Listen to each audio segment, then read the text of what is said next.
My sheep listen to my voice. I know them and they follow me. John 10:27.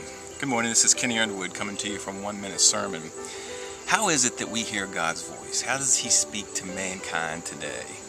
I don't think that it's as often as it used to be when God speaks to people audibly or appears through a burning bush like He did for Moses, or sends an angel to give us a message. I don't think it happens quite as often as it used to. I think there are different ways, though, that He does speak to us today. And for example, I think the most common way is through His Word. And it says in Romans 10:17, so faith comes from hearing, and hearing through the Word of Christ. If you want to hear from God, if you want to have contact with God and receive direction from Him, go to His Word. Nothing is more compelling to me than reading His Word.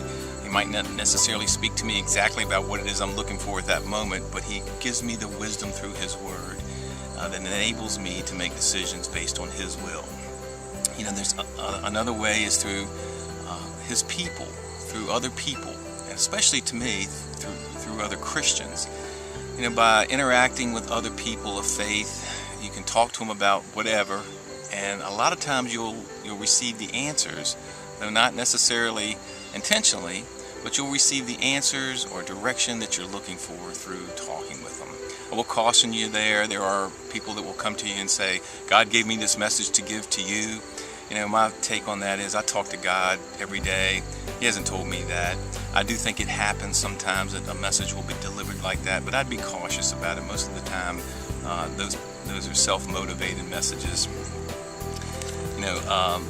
I think sometimes one of the things that how God speaks to us many times is through just the circumstances that we're in, and we have to be alert to pick that up. But I remember a story about a lady who was trying to figure out what it was she could do to serve God. And she was in church, and she saw in the bulletin a request for a hospital visitor to go help people at the hospital, and it sort of jumped out at her, but she didn't want to do it. So she went home, and for the next couple of weeks that sort of stuck with her, and she kept thinking about that little entry in that bulletin.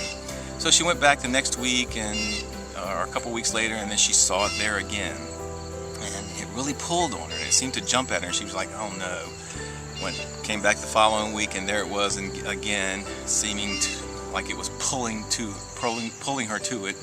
So she finally gave in and said, God, I get it, I'll do it. I'm nervous about it, but she prayed, and she went on to help God through visiting people in the hospital.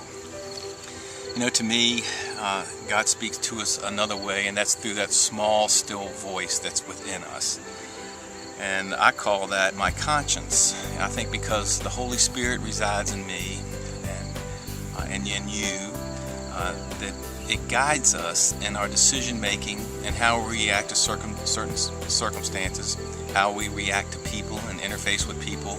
That conscience, if we stay close to God, is affected by Him, and it keeps us on the right path. So there you go. There's your 1 minute sermon for today.